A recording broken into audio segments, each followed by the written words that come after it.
They never saw me until everything stopped working. My name is Nicole Chen, 32 years old, living in a sleek downtown apartment in Seattle. I work as a senior financial analyst at Meridian Technologies, managing million-dollar accounts with meticulous precision. My life has always been defined by numbers and systems, reliable and predictable patterns that made sense when nothing else did. The spreadsheets never lied to me or overlooked my contributions. They simply calculated exactly what was owed and what was due. The same could not be said for my family. My sister Claire stood in perpetual spotlight while I managed the shadows. Mom and Dad beamed with pride at her medical degree while I silently managed their retirement accounts. Their praise flowed freely for her volunteer work in developing countries while I paid their monthly bills without acknowledgement. I became the invisible architecture of their comfortable lives, the foundation they never bothered to inspect. For as long as I can remember, Claire was the daughter they proudly introduced at gatherings. I was the afterthought, the quiet one who ensured the lights stayed on. My earliest memory of this dynamic was my 12th birthday. Claire had won a science competition that same week.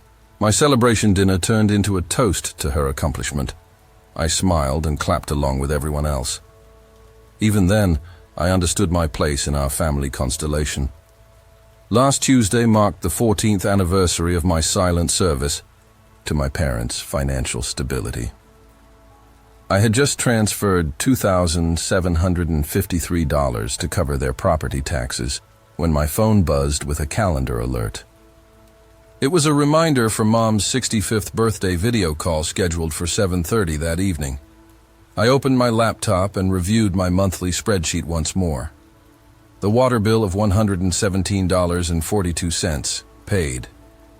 The electricity bill of $236.19 completed. The condo association fee of $570 processed 3 days early. The internet and cable package of $189.95 scheduled for automatic payment. Their credit card balance of $4,218.33 managed through my carefully calculated payment plan. All passwords safely stored in my encrypted vault, accessible only through my personal authentication. I selected a simple navy blouse for the call, nothing that would draw attention. Claire would likely wear something vibrant and fashionable from her travels. I brewed my evening tea and arranged my desk neatly. The familiar knot of anticipation formed in my stomach.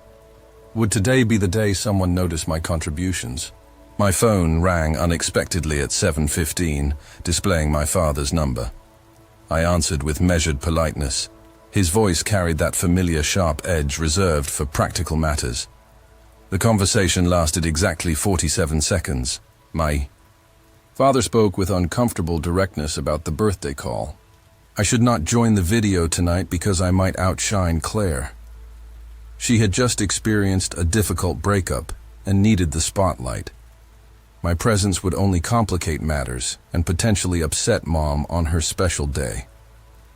My hand trembled slightly as I placed the phone down. The words echoed in my head with cruel precision. Outshine Claire. Such an impossible notion in their eyes.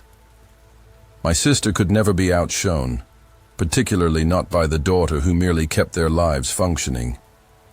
Sleep evaded me that night as something crystallized in my mind.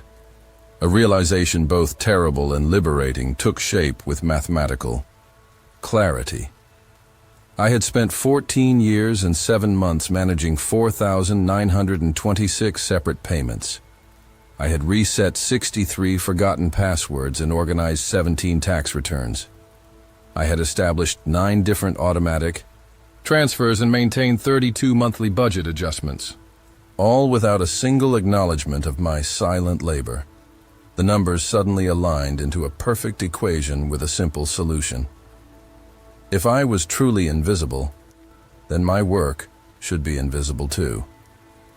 I opened my laptop at 3:18 in the morning and methodically changed each password, one by one.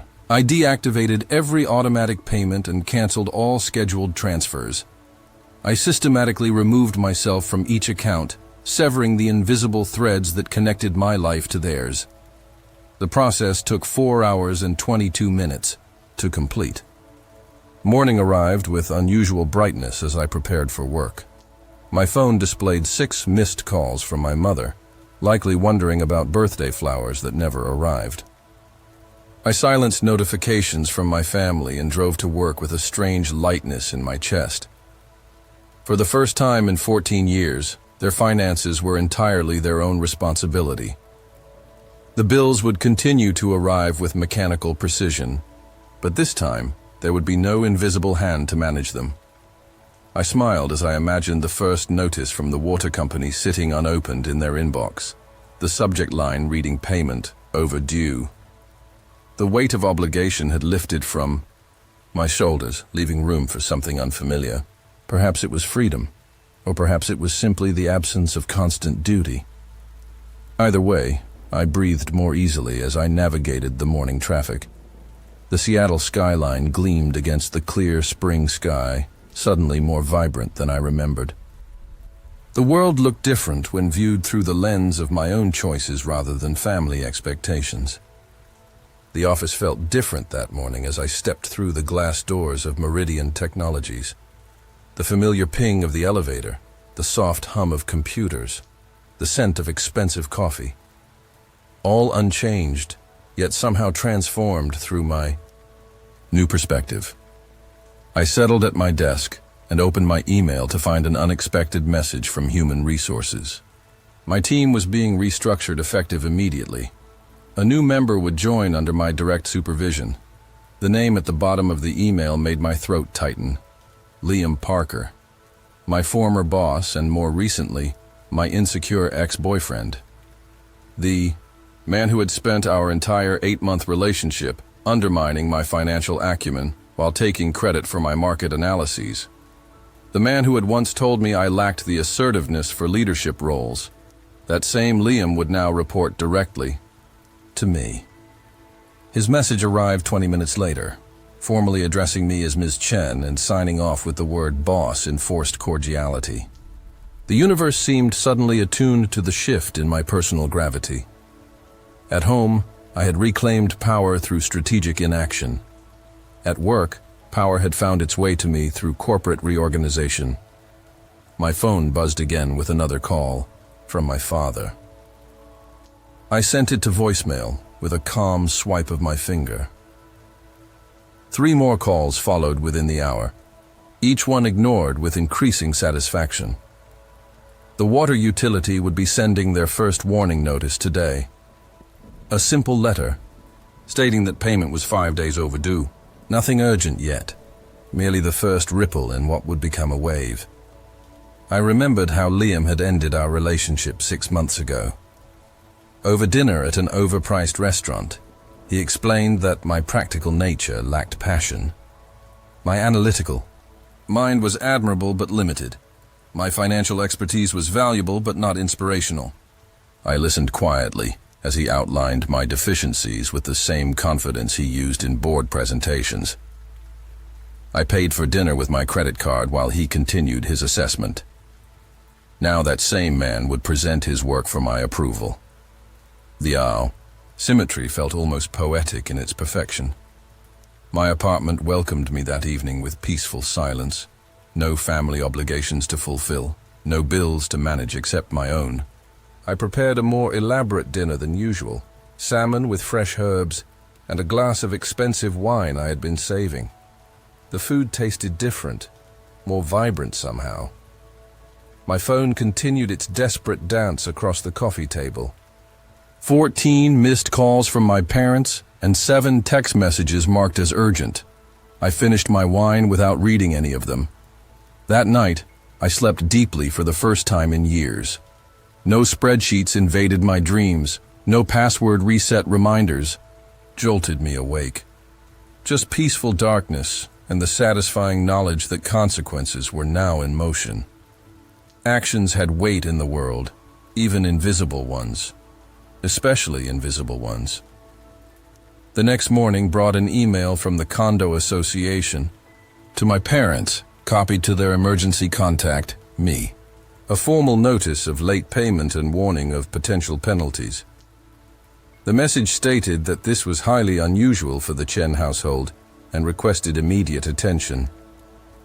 I archived the email without response. My mother called 3 times during my morning coffee. I imagined her voice growing increasingly concerned with each unanswered ring. The carefully constructed system that had supported their comfortable lifestyle was unraveling thread by thread. Each ignored notification, another stitch pulled loose. I checked their credit card account one last time before removing myself from access. The statement showed recent charges for Claire's plane ticket home, an emergency visit to comfort Mom and Dad. Even in crisis, she remained the daughter worth summoning. I recalled the countless times I had managed similar emergencies quietly from my apartment. The night their furnace failed during a winter storm, I researched options, contacted services, and arranged repair within 2 hours while they slept peacefully. The weekend their credit card was compromised during an anniversary trip. I noticed the suspicious transactions, froze the account, filled fraud reports, and arranged temporary funds transfer before they even realized a problem existed. The invisible guardian solving problems before they became crises. Always on call, never on stage. Their electricity would be the next service to send warnings. 7 days until the first notice, 14 days until the threatening letter, 21 days until potential disconnection. The schedule of consequences marched forward, with beautiful precision, each deadline approaching like a steadily ticking clock. I closed my eyes and felt the weight of 14 years lifting from my shoulders. The invisible architect had finally walked off the job, leaving the house to reveal its structural flaws. The family that had never seen me would now feel my absence, in every darkened room and silent device. 1 week passed with mechanical efficiency, each day bringing new consequences to my parents' doorstep. The water company sent their final warning before disconnection. The internet provider emailed about service interruption due to non-payment. The credit card company applied late fees of $49.98 to their account. My father called 17 times, his voicemails growing increasingly desperate. My mother sent daily emails with subject lines that evolved from confused to pleading. Claire texted about family emergency and her concern for their well-being. I read everything but responded to nothing. Each message confirmed that my absence was finally being noticed, not as a person, but as a function. They missed what I did, not who I was. The distinction strengthened my resolve with each unopened communication. The pattern of their messages revealed the progression of their realization.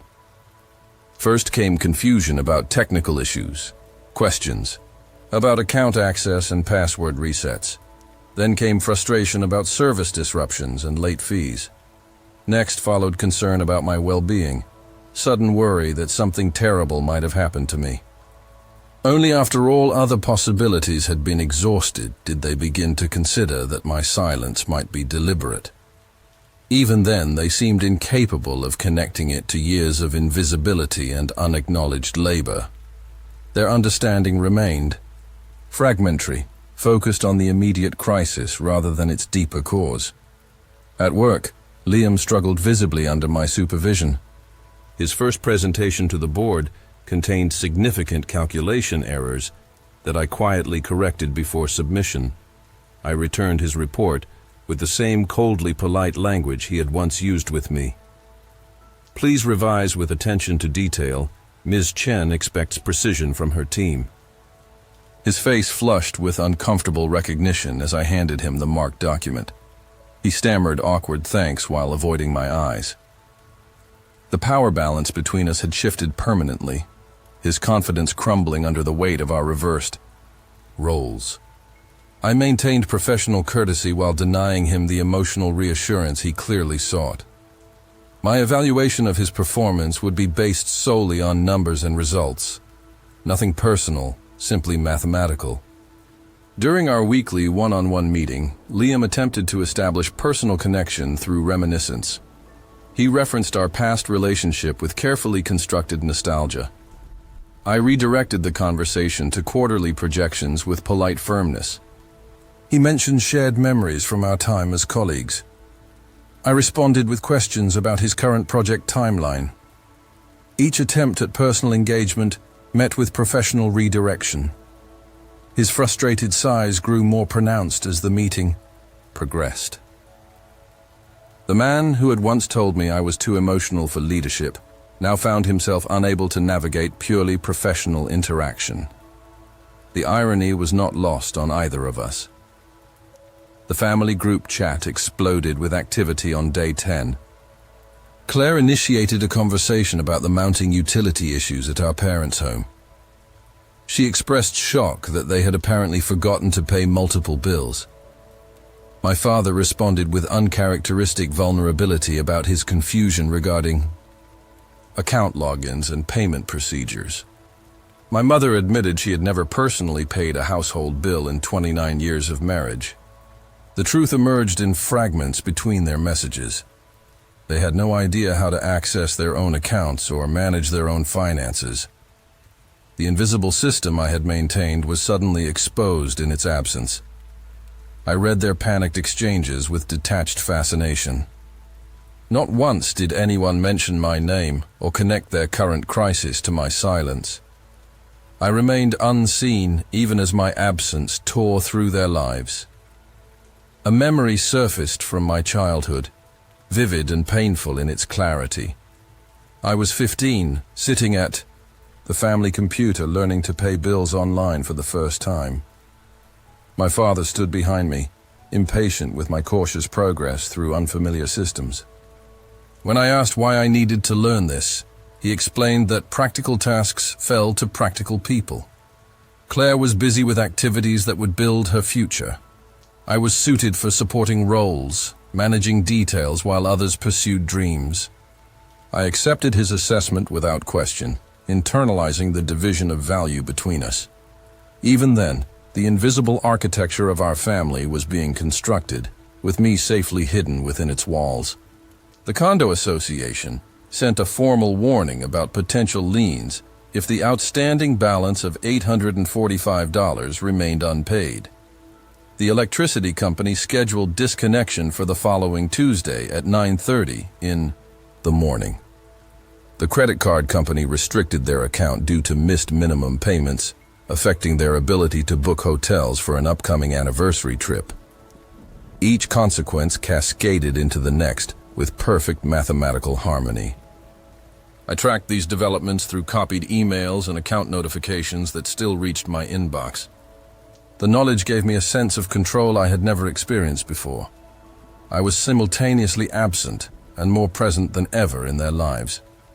They frantically searched for solutions while the architect of their stability watched silently from the shadows. The invisible daughter had become the invisible hand of consequence. My apartment became a command center for monitoring the unfolding situation. I created a new spreadsheet tracking each missed payment, each late fee, each desperate communication. The numbers told a story more honest than any family conversation. Column A listed services affected. Column B showed original due dates. Column C calculated accumulated penalties.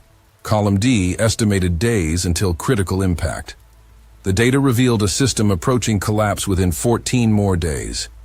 Just enough time for my ultimate revelation. The family video call scheduled for Sunday would mark day 17 of my silence. The perfect moment to emerge from invisibility with undeniable power. I closed my laptop and slept dreamlessly, the countdown to confrontation ticking steadily in my mind.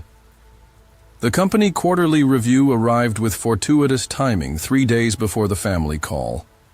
Liam presented his analysis with nervous energy, his usual confidence notably absent. The board questioned his projections with increasing skepticism. I watched silently as he struggled to defend his methodology. When the CEO turned to me for verification, I provided measured correction with professional courtesy. My alternative analysis showed different conclusions based on more comprehensive data. The room fell silent as the contrast between our approaches became clear. Liam stared at the table with rigid posture. I completed my presentation with calm precision. Afterwards, 3 senior executives approached me separately about advancement opportunities. The invisible analyst had become suddenly, undeniably visible. Sunday arrived with unusual clarity. The morning light streamed through my blinds with perfect precision. I prepared methodically for the family video call. I selected a crisp, white blouse. I positioned my laptop at the optimal angle. I arranged my notes in neat stacks beside me. The spreadsheets, the account statements, the new contract I had drafted with legal assistance. Everything in its place for the moment of revelation. My hands remained perfectly steady as I logged into the video platform 7 minutes before the scheduled time. My parents and Claire were already waiting, their faces drawn with worry. I activated my camera and microphone with deliberate calmness. Their expressions registered visible shock at my appearance. The familiar living room appeared on my screen, now shadowed by drawn curtains to conserve electricity. The bright space where family celebrations had been documented in countless photographs now looked dim and slightly disheveled. My mother wore a cardigan I recognized from years ago, likely due to laundry challenges without functioning hot water. My father sat unnaturally straight, his usual commanding posture replaced by something more brittle. Claire looked tired, her typical glow diminished by household stress.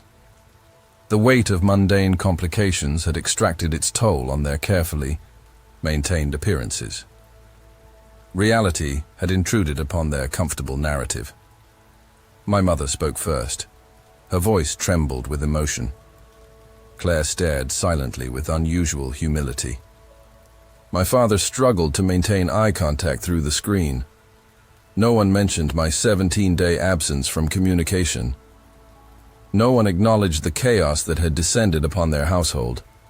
They spoke of trivial matters with forced normalcy. The weather in Seattle, the new hospital wing where Claire volunteered, the neighbor's recent renovation project. The desperate attempt at normalcy made my chest tighten with familiar invisibility. They still could not see me. They still could not name what had happened. They still could not connect their current crisis to my absence.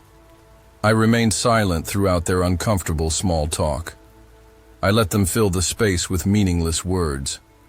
I watched them avoid the obvious questions about unpaid bills and service disconnections.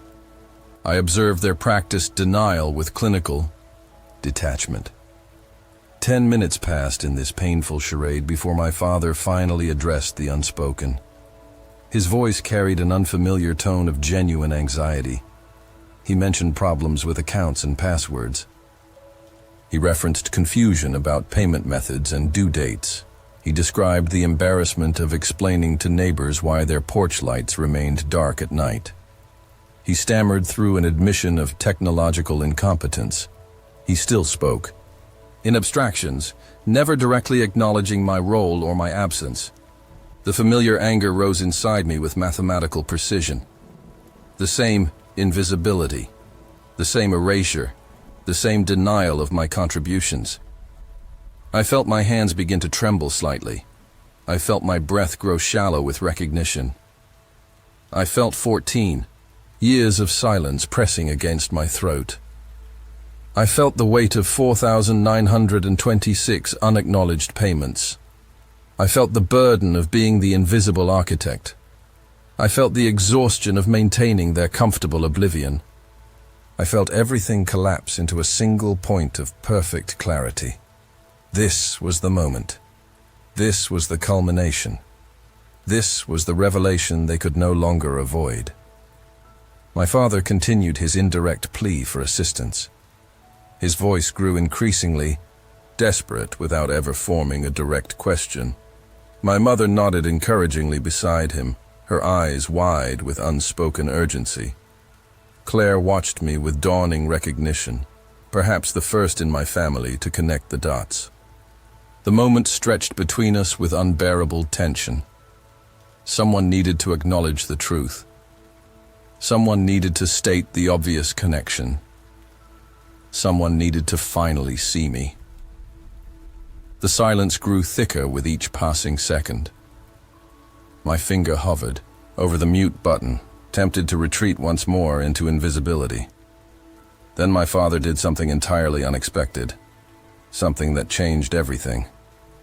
He looked directly into the camera and spoke 4 words I had never heard from him before. "I need your help, Nicole." My father's voice cracked on my name, the sound unfamiliar in his mouth. I have always needed your help, but I never knew how to say it. His admission hung in the digital space between us, shockingly vulnerable and entirely unprecedented. My mother nodded beside him, tears forming in her eyes. Claire stared down at her hands, unusually silent. I waited for the familiar dismissal or redirection, but it never came. Instead, my father continued with halting sincerity. "We never understood what you did for us until everything stopped working. We never appreciated the invisible work that kept our lives running smoothly. We never acknowledged your contributions because we simply did not see them." The confession rolled through the video call with painful authenticity, each word landing like a stone dropped into still water. My father spoke of discovering dozens of automated systems he never knew existed. My mother described her shock at learning how many accounts were connected to their daily lives. Claire admitted her growing awareness of the invisible support that had enabled her achievements. They had been forced to confront the complex machinery that powered their comfortable existence. The architecture had finally become visible through its absence. They could no longer ignore the engineer who had built and maintained it all. The confession continued with painful honesty. My father explained how the past 17 days had revealed the extent of their dependence on me. They had discovered dozens of accounts they could not access. They found payment systems they could not navigate. They encountered financial obligations they had never personally managed. The comfortable life they had taken for granted was revealed as a complex machine they could not operate. My silent departure had exposed the invisible architecture I had maintained for 14 years. They had finally been forced to see what had always been there. Me, my work, my constant, unacknowledged labor. My father's voice trembled as he admitted, a truth I had never expected to hear. "You were right to walk away from us. You were right to let us face the consequences." Each word resonated with unfamiliar authenticity. My father had never acknowledged being wrong about anything in my memory. He had never admitted needing help, particularly not from me. His identity had been constructed around capability and authority. Vulnerability was foreign to his carefully maintained image. Yet here he sat, admitting dependence and failure with raw honesty. The transformation seemed almost unbelievable in its completeness. I searched his face for signs of manipulation or strategy. I found only exhaustion and genuine remorse.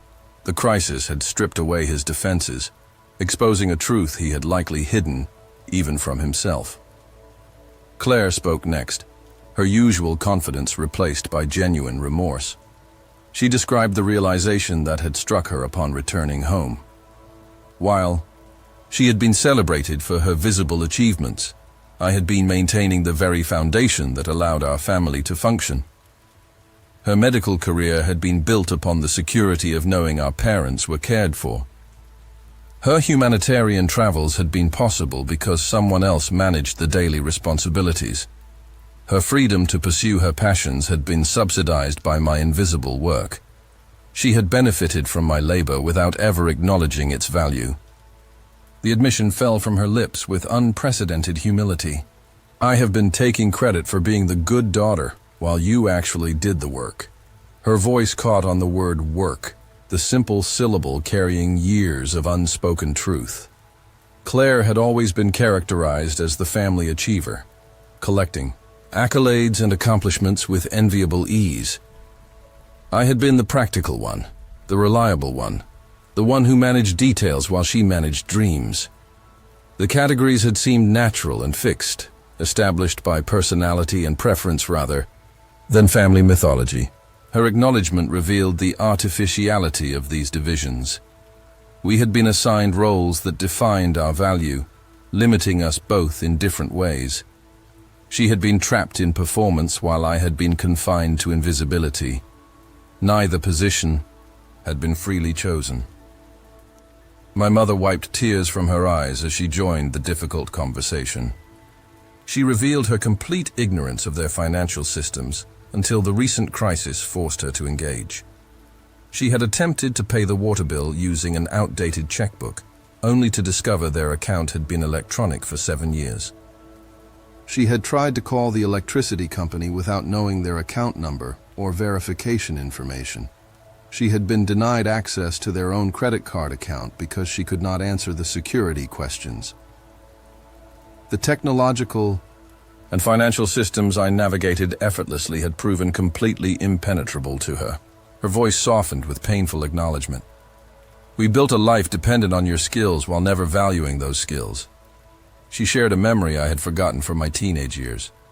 When I was 16, I had shown her how to set up automatic bill payments online. She had praised my technological aptitude but never attempted to learn the system herself. It had been easier to rely on my capabilities than develop her own. Convenience had gradually transformed into complete dependence. What began as occasional assistance had become essential infrastructure. She had surrendered her financial agency so completely that she could no longer function independently within modern systems.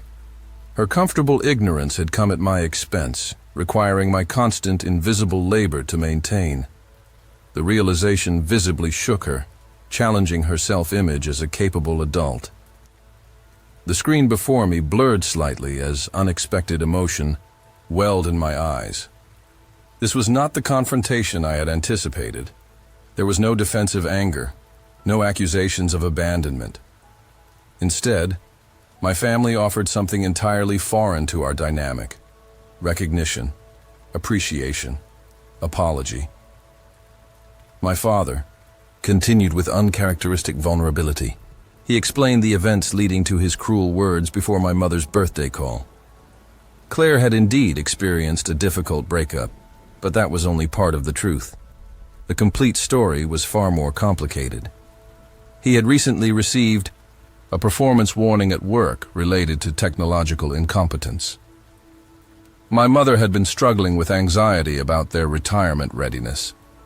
Claire had been questioning her career choices after a difficult medical case. The entire family had been experiencing crises of confidence in different domains. Their individual insecurities had crystallized into a defensive family dynamic. They had clung to established roles and familiar hierarchies to maintain some sense of stability. My visibility threatened that precarious balance. Acknowledging my essential contributions would require reconsidering their own positions and capabilities. It had been easier to keep me invisible than confront their own limitations. My father spoke with painful clarity about this unconscious motivation. We depended on your invisibility because your competence highlighted our inadequacy. We needed you in the shadows because we were afraid of what your light revealed about us. Their individual insecurities had crystallized into a family dynamic where celebrating one daughter meant diminishing the other. They had built Claire up by rendering me invisible. They had praised her accomplishments while ignoring my contributions. They had created a false narrative where only one daughter could shine at a time. The truth emerged with painful clarity. My father had not worried that I would outshine Claire. He had worried that acknowledging my essential role would force him to confront his own inadequacies. The family myth required me to remain invisible so that others could maintain their self-image. The realization had come at a terrible cost, but it had finally come. My father looked directly into the camera with unprecedented sincerity. We are ready to see you, Nicole. We are ready to acknowledge everything you have done for us. The statement hung in the digital space between us, simple words carrying complex implications. They were not merely admitting past oversight or requesting technical assistance. They were proposing a fundamental reformation of our family structure. They were acknowledging the artificiality of the hierarchy that had defined our relationships. They were inviting me to exist visibly within the system I had maintained invisibly for years. The offer arrived with genuine emotion, but without clear parameters. Emotion without structure, recognition without accountability. I had spent 14 years within such ambiguous arrangements. I had learned the cost of undefined expectations and unacknowledged contributions. This time would be different. This time would include clear terms. The silence that followed carried a weight unlike any previous family conversation. No one rushed to fill it with platitudes or change the subject. They simply waited, giving me the space to respond or not respond. For the first time, the power in our dynamic had shifted completely. They were not demanding my immediate forgiveness or assistance. They were not expecting me to resume my invisible role without acknowledgement. They were simply offering recognition and awaiting my decision. The moment stretched between us with new possibility. I had orchestrated this situation to force their dependence, to make my absence felt through consequences. I had not anticipated that the crisis would lead to genuine insight rather than desperate need. I opened the document I had prepared and shared my screen with clinical precision. The family contract appeared before them in neat, organized sections. Article 1 outlined communication expectations, including monthly acknowledgement of financial contributions. Article 2 detailed transparency requirements for all shared accounts and responsibilities. Article 3 established compensation for administrative services, a monthly payment of $350 for continued management of their financial affairs. Article 4 created boundaries around my time and availability, including specific hours when I would not be available for technical support. Article 5 established consequences for violations of these new terms, including immediate withdrawal of services. The document represented everything I had needed for 14 years, formalized into binding terms: respect, acknowledgement, boundaries, compensation, consequences. My father read through the sections with careful attention, nodding slightly at certain points. My mother looked confused but willing to engage. Claire appeared impressed by the comprehensive nature of the agreement. No one objected to the fundamental premise. No one questioned my right to establish these terms. The power dynamics that had shaped our family for decades had been permanently altered. I was no longer the invisible architect working without recognition. I was now the acknowledged expert setting professional boundaries around my contributions. I had spent 3 days drafting the contract with meticulous attention to detail. Each clause addressed a specific pattern from our shared history. The requirement for verbal acknowledgement countered years of silent acceptance. The transparency provisions eliminated the secrecy that had enabled their dependence. The compensation recognized the professional value of my services.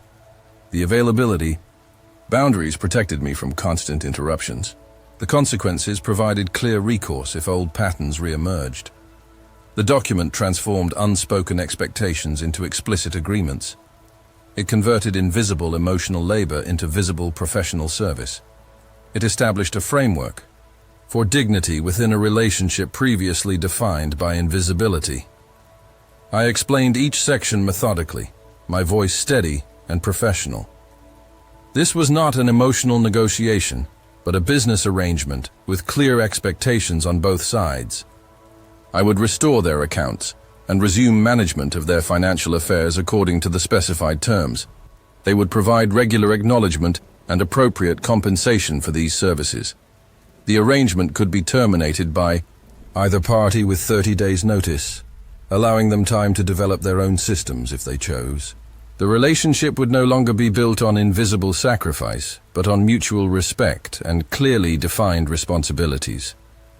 My father nodded with unexpected acceptance. recognizing the reasonableness of these conditions. His ready agreement surprised me more than his earlier apology. My father had always resisted external constraints on his authority. He had maintained final decision-making power in all family matters as an unquestioned right. Accepting my terms required surrendering that absolute position. It required acknowledging me as an equal party to our relationship, rather than a subordinate resource. It transformed our dynamic from hierarchical to contractual, from implicit to explicit. His willingness to accept these new terms revealed how completely the crisis had altered his perspective. The man who had instructed me not to attend a family call 17 days ago now readily accepted my authority to establish relationship boundaries.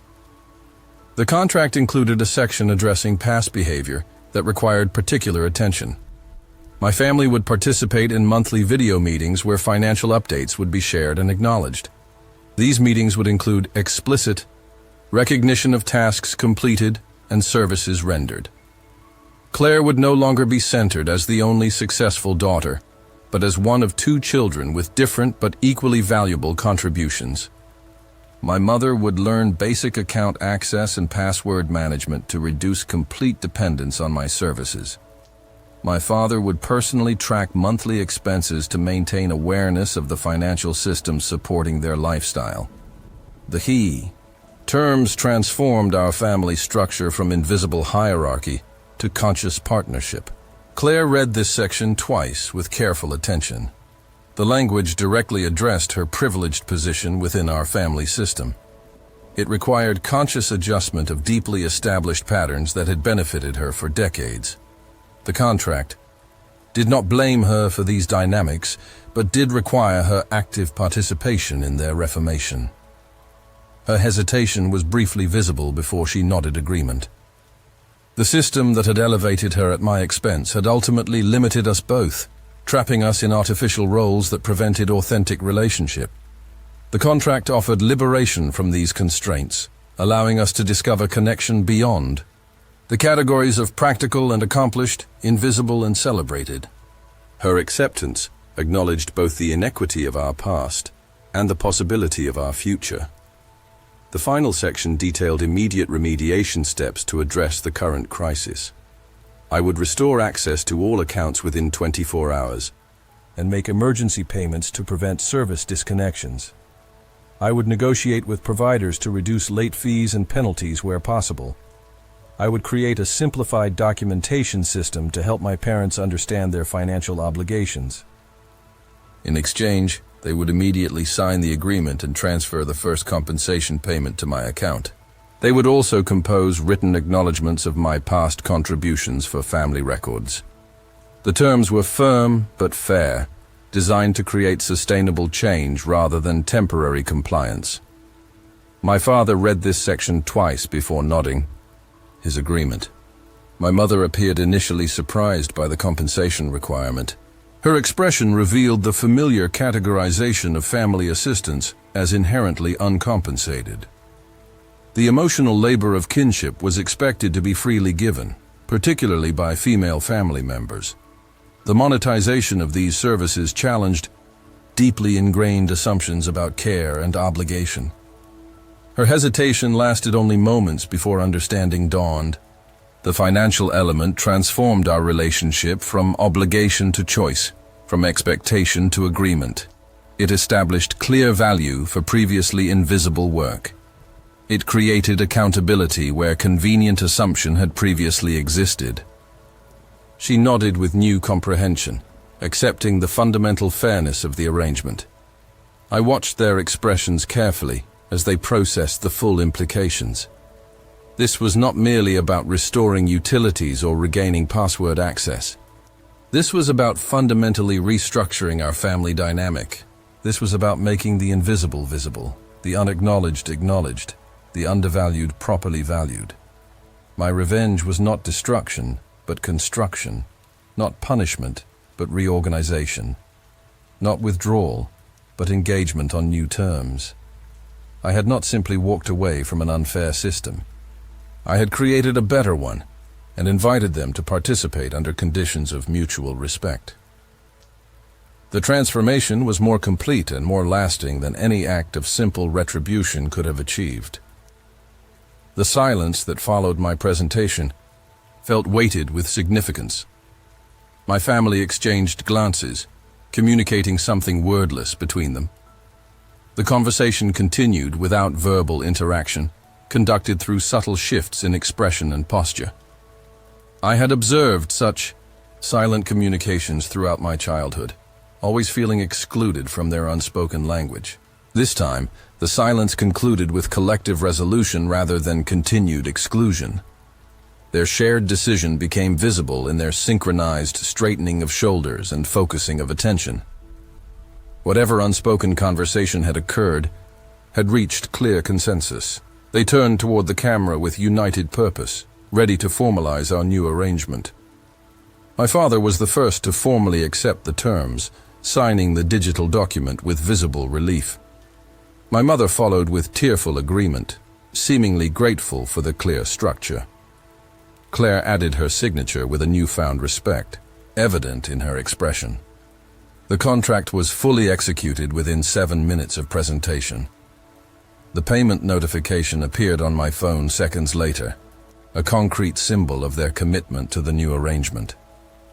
I closed the document and shifted the conversation to immediate remediation steps. The tone had changed completely. We were now collaborators addressing a shared challenge rather than fragmented family members navigating invisible power dynamics. The conversation ended with clear action items, scheduled follow-up, and explicit acknowledgement of my central role. I spent the remainder of Sunday restoring their digital infrastructure with methodical efficiency. I reactivated accounts, reset passwords, scheduled emergency payments, and documented everything in a new shared spreadsheet. Each task was logged with timestamps and brief descriptions, creating a visible record of previously invisible work. I copied my family on all communications with service providers, maintaining transparency about each negotiation and resolution. By midnight, I had prevented imminent service disconnections and established payment plans for outstanding balances. The total late fees came to $473.29, a relatively small price for the transformation they had purchased. I sent a final summary email before sleeping, my first night of true peace in 14 years. The following morning brought an unusual email from Claire. She had composed a lengthy acknowledgement of my contributions as required by our agreement. The message went beyond contractual obligation, offering genuine insight into her evolving understanding of our relationship. She described her gradual recognition of the invisible support that had enabled her visible success. She expressed appreciation for capabilities she had previously dismissed as merely practical. She acknowledged the artificial division that had been created between us through family mythology. She requested regular conversations independent of our formal family meetings, an opportunity to develop authentic connection beyond established roles. The invitation carried no expectations or obligations, simply the possibility of something new. I replied with cautious openness, setting a time for coffee the following weekend. 3 months have passed since the implementation of our family contract. Each weekly video call now begins with my father reviewing the financial services I provided since our last meeting. My mother has mastered basic password management and can access their main accounts independently. Claire speaks about my contributions with genuine appreciation during family conversations. The monthly compensation arrives punctually in my account, an acknowledgement that my time and skills have tangible value. The spreadsheets and systems remain largely the same, but the context surrounding them has been completely transformed. Invisible labor has become visible expertise. Unacknowledged sacrifice has become compensated service. My relationship with Claire has evolved beyond my expectations. Our weekly coffee conversations have gradually shifted from careful politeness to genuine exchange. We have discovered unexpected similarities beneath our superficial differences. Her medical precision mirrors my financial accuracy. My systematic organization complements her diagnostic methodology. We approach different domains with similar underlying patterns. The artificial opposition created between us through family mythology has slowly dissolved, revealing authentic connection previously obscured by assigned roles. We are learning to exist as individuals rather than categories, as sisters rather than opposites. The process contains occasional awkwardness but consistent discovery. The most profound change exists in the space between us, in the new patterns of interaction that have replaced decades of harmful dynamics. I speak more during family calls, offering opinions beyond practical matters. My parents listen with attentive interest rather than polite dismissal. Claire asks about my work and my life with genuine curiosity. We are learning to exist as equals with different strengths rather than as spotlight and shadow. The process remains imperfect and occasionally uncomfortable. Old habits sometimes resurface in moments of stress. The contract provides a framework for addressing these lapses directly rather than retreating into silent resentment. We are building something entirely new upon the ruins of what came before. My professional life has expanded alongside these personal transformations. Liam continues to report to me with increasing professional respect. His initial resentment has gradually evolved into genuine recognition of my capabilities. Last week, he acknowledged my market analysis as superior to his previous approach. The admission came without qualification or defensive explanation. Simple professional respect, where once there had been constant undermining. Our personal history remains unaddressed, unnecessary to our current professional relationship. We have established functional collaboration based on clear boundaries and explicit expectations. The dynamic offers strange symmetry with my family contract. Both relationships transformed through visibility and acknowledgement. The experience has altered me in ways I never anticipated. The confidence I developed through enforcing boundaries has expanded into other areas of my life. I recently applied for a senior management position at Meridian, a role I would have previously considered beyond my reach. Liam continues to report to me with increasing respect for my leadership capabilities. I have begun dating again, establishing clear expectations from the beginning rather than accepting invisible supportive roles. I have discovered that being seen requires first seeing yourself clearly. The architect has finally emerged from behind the walls she built, claiming rightful recognition for her essential work. The invisibility that once defined me has been replaced by undeniable presence, both within my family and within myself. Last week brought unexpected validation of this transformation. During our regular family call, my father announced his intention to recognize my financial expertise in his estate planning. Half of their retirement portfolio would be placed under my direct management, acknowledging both my professional capabilities and my lifelong contributions to their financial stability. Claire expressed immediate approval of this decision, noting the logical recognition of established patterns. My mother suggested formalizing additional financial education sessions to improve her own capabilities. Each statement represented continued evolution of our family system, moving further from invisibility toward conscious acknowledgement. The moment carried no emotional drama or conflict, simply the natural progression of our new dynamic. The invisibility that had defined me for decades continues to dissolve, replaced by clear recognition of my value and contributions. My revenge ultimately revealed itself as reconstruction rather than destruction. I did not simply withdraw services to punish past invisibility. I established new terms for future visibility. I did not demand acknowledgement through absence alone.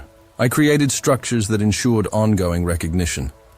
I did not reject family connection in response to past erasure. I reformed that connection on foundations of respect and equality.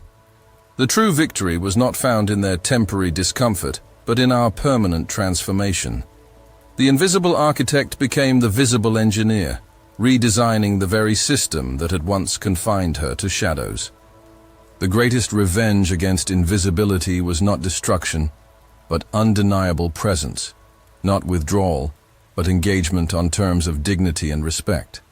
Perhaps revenge is too limited a word for the fundamental reformation we have achieved. Have you ever maintained a system that others depended on without recognition, only to discover your true power when you finally stopped holding everything together?